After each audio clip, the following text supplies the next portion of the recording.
નમસ્કાર મિત્રો, જય હિન્દ, જય ભારત। સ્વાગત છે તમારું આપણી YouTube channel government pension salary info ન્યૂઝમાં।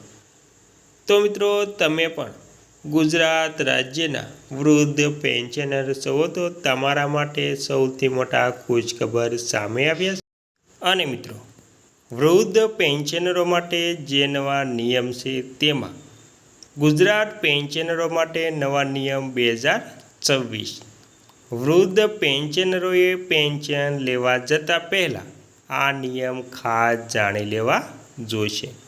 તો મિત્રો, તમે પણ ગુજરાત રાજ્યના પેન્શનર છો તો તમારે પેન્શન લેવા જતાં પહેલાં આ નિયમ ખાસ જાણી લેજો, કેમ કે પેન્શન લેવામાં તમારે ધક્કો ન થાય, એટલે કે બેંકે પેન્શન લેવા જાઓ તો તમારે ધક્કો ન થાય તે માટે આ નિયમ ખાસ જાણી લેજો। અને મિત્રો, તે ઉપરાંત તમને એક નમ્ર વિનંતી છે કે તમે આપણી ચેનલમાં નવા હોય તો આપણી ચેનલને સબસ્ક્રાઈબ કરી લેજો, અને મિત્રો વિડીયો ગમે તો લાઈક પણ કરી દેજો। તો મિત્રો, બધી જ વાત વિગતવાર જાણીએ તો તેમાં સૌથી પહેલાં આપણે વાત કરીએ કે ગુજરાત સરકાર દ્વારા વિવિધ વર્ગોના લોકો માટે અનેક સહકારી યોજનાઓ ચલાવવામાં આવે છે। વૃદ્ધ પેન્શન યોજના પણ આવી જ એક યોજના છે। વૃદ્ધોને સહાય મળે તેવી ઘણી યોજનાઓ ચાલે છે। આજે આપણે આ માહિતીમાં એક ઇન્દિરા ગાંધી રાષ્ટ્રીય વૃદ્ધ પેન્શન યોજના વિશે અને નિરાધાર વૃદ્ધ પેન્શન યોજનાની માહિતી મેળવીશું। તો મિત્રો, ગુજરાત રાજ્ય સરકાર તેમના પેન્શનરો માટે ઘણી ખુશખબર લાવતી રહી છે અને લાવે છે। તેમાં પેન્શન વધારા અંગે પણ મોટો નિર્ણય લેવાયો છે અને ગુજરાત સરકાર દ્વારા વૃદ્ધ સહાય યોજના 2024 લોન્ચ કરવામાં આવી છે, જે નેશનલ સોશિયલ આસિસ્ટન્ટ પ્રોગ્રામ NSAPનો ભાગ છે। આ યોજના હેઠળ રાજ્યમાં ગરીબ રેખા નીચે BPL આવેલા વૃદ્ધ નાગરિકોને માસિક પેન્શન આપવામાં આવે છે। 60 થી 79 વર્ષના વૃદ્ધ નાગરિકોને ₹750 અને 80 વર્ષ અને તેના કરતાં ઉપરના નાગરિકોને ₹1000 સુધીની પેન્શન આપવામાં આવે છે।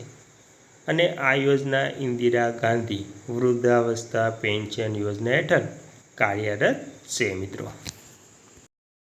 અને મિત્રો, યોજનાનું નામ ગુજરાત વૃદ્ધ સહાય યોજના 2024। નિયામક સત્તા ગુજરાત સરકાર। યોજનાનો ભાગ નેશનલ સોશિયલ આસિસ્ટન્ટ પ્રોગ્રામ। યોજના શરૂ થયાની તારીખ 2007। પેન્શન રકમ ₹750 થી 1000। વયમર્યાદા 80 વર્ષ। યોજના દ્વારા મળી રહેલા લાભો તેમાં આ યોજના હેઠળમાં ગરીબ વૃદ્ધ નાગરિકોને આર્થિક સહાય આપવી, જેથી તેઓ પોતાના જીવનશૈલીમાં સુધારો કરી શકે। 80 વર્ષ અને તેથી વધુના નાગરિકોને ₹1000 માસિક પેન્શન આપવામાં આવે છે। પેન્શનની રકમ સીધા તેમના બેંક ખાતામાં જમા કરવામાં આવે છે મિત્રો।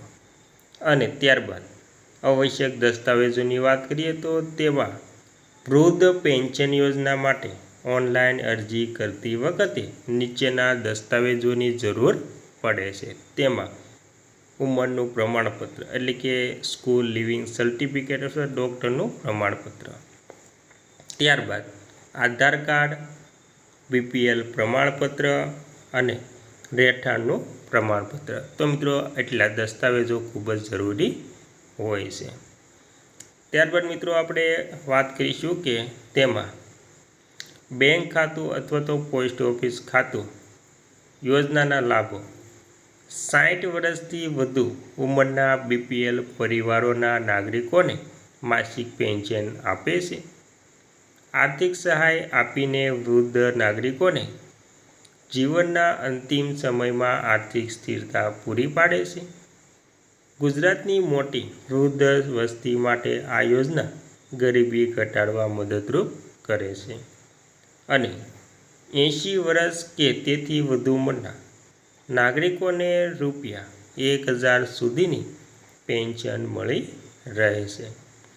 અને મિત્રો હવે અંતમાં આપણે વાત કરીએ તો તેમાં વાત કરી લઈશું કે આપણે બેંક ખાતું જે છે તેમાં ક્યાં ખોલાવવું અને કેવી રીતે પ્રક્રિયા છે। તો મિત્રો અરજી કેવી રીતે કરવી?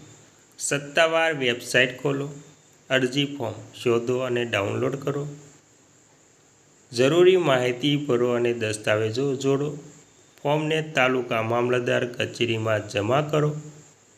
જો અરજી નામંજૂર થાય તો 60 દિવસમાં પ્રાંત અધિકારી પાસે અપીલ કરો।